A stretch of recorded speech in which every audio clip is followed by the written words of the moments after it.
Who does Usyk like to see fight? Terence Crawford. Terence Crawford. Terence Crawford. Who is here today? Big fan of Terence Crawford.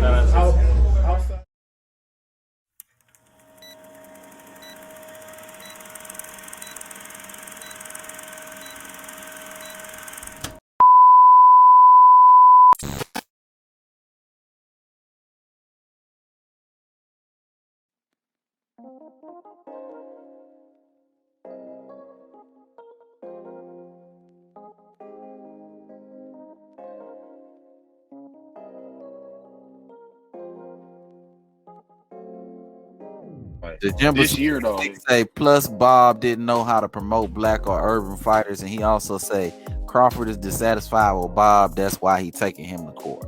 But he still got more money than them dudes, though. Exactly. When you get through, which one of them dudes at PBC got more money than Terence Bud Crawford?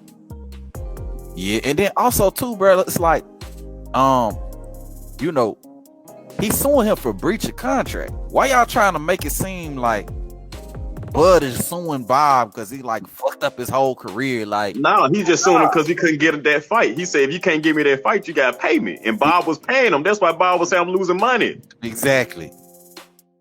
I think Jinbei got it right, man. You know.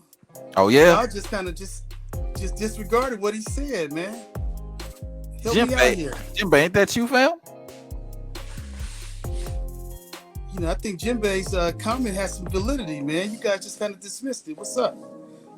Well, expound on the validity of it. Well, you know. And also, which part? I want to talk about Crawford, man. I mean, the first thing he should have did was not sign with Bob, don't you think? Well, Bob Arum is the one that actually got him the undisputed. I mean, he went through Top Rank. That's who got him his first world championship at 135. Also, Bob paved the way for him to get the undisputed at 140 and also a belt at 147. So, and then what Earl Spence said, get a belt. And then also, too, Bob Arum has gotten Bud.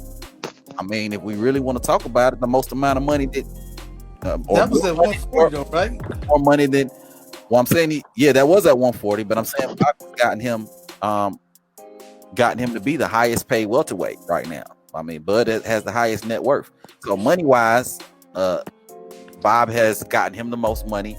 Legacy wise, Bob has gotten him the legacy fights, undisputed, 3-weight division champion. So I mean, it sounds like Top Rank really for me has done a pretty good job with Bud's career.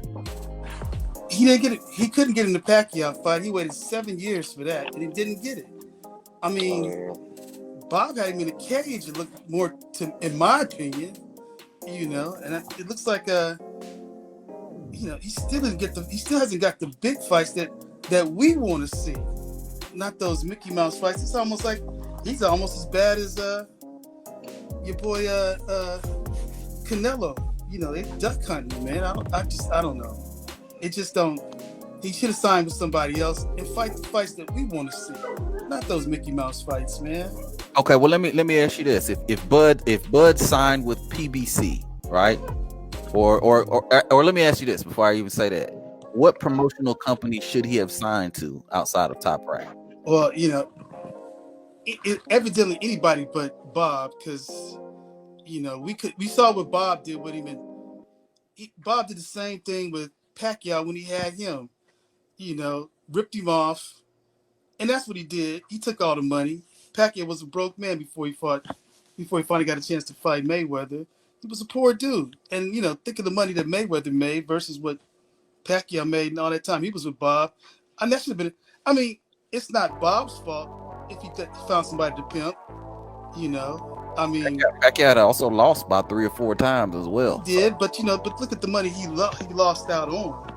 Well, you know that's lost that many times that has made as much money as Manny Pacquiao. He was promoted by Bob Arum. He was still the biggest draw out there because, you know, unlike Crawford, everybody else wanted to see Pacquiao. You know, we want to see Crawford, you know, and he ain't gonna make no money unless he fight. Well, I mean, he's making money, but he's not making the money he should be making. He's not fighting the fights that we want to see. Well, I mean, he's not fighting the fights that we want to see because, I mean, But would you blame Crawford for that? Would you blame? Well, Crawford has to share some of the blame, but I mean that was one of his first mistakes, signing with Barber. But I mean, but the thing is, you can't really say that because I mean, again, Crawford he's the highest paid welterweight right now. He has the highest net worth. Also, he's the most accomplished welterweight, being the 3-weight division champion. So you can't say that he shouldn't have signed with Top Rank because out of all the welterweights there are out there, none of them have achieved what Bud Crawford has been able to achieve. None of them have been able to secure the accolades. And then when you talk about big fights, I mean, honestly, if in essence, what has Earl Spence done that Julius Ndongo hasn't done? Earl Spence is a unified champion, so is Julius Ndongo is a unified champion as well. I understand that Earl Spence has a bigger name, but that's really all he really has. He probably has fought maybe some stabler competition. Yeah, we can argue his resume is a little bit better, but accolades wise, I mean, they're really in the same boat, both unified champions at one weight division. So, you know, I think that Top Rank has handled Bud's career pretty well. You're right, they did fuck up the Pacquiao fight. They definitely did that. So I agree with you there, you know, but aside from that, I mean, Top Rank has done pretty good by Bud Crawford for me. And I think honestly, if Bud was on PBC or if he was on DAZN or any of these other promotional companies, honestly, he still probably wouldn't get Spence. You know what I mean? He still wouldn't get Spence. You don't think he would have got the Spence fight if he was with one of those other promoters? Did Earl Spence get Keith Thurman? There we go. I was just gonna say that. Has anybody gotten Keith Thurman yet? Has Gary Russell gotten Leo Santa Cruz yet? We seen it happen.